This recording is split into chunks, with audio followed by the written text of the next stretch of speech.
Sustainable cities and communities, and then also probably life on land, sustainable communities that are where everyone can get around easy and things like that. That's the one that's most interesting to me.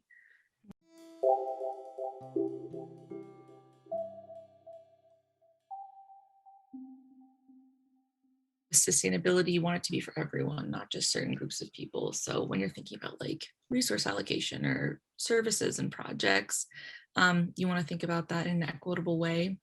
I think all these goals are in line with things like environmental justice, where the most, marginalized groups are affected the harshest by environmental factors and things like that. So I think if you're trying to make things more sustainable and equitable, race is always gonna be part of the question.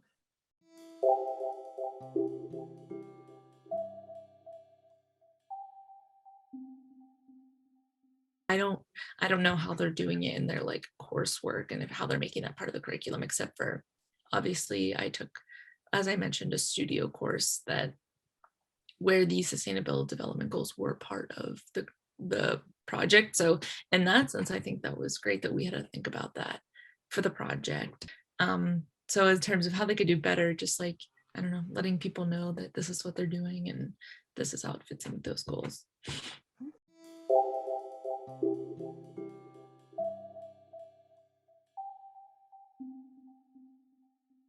Be very like tuned into the UN sustainability goals and the programs and projects that are going on, and like staying up to date with news and precedents and other projects that are trying to stay in line with these goals. Use your resources and seek things out, because things won't always be like handed or up to you or obvious, so sometimes you have to do the work yourself.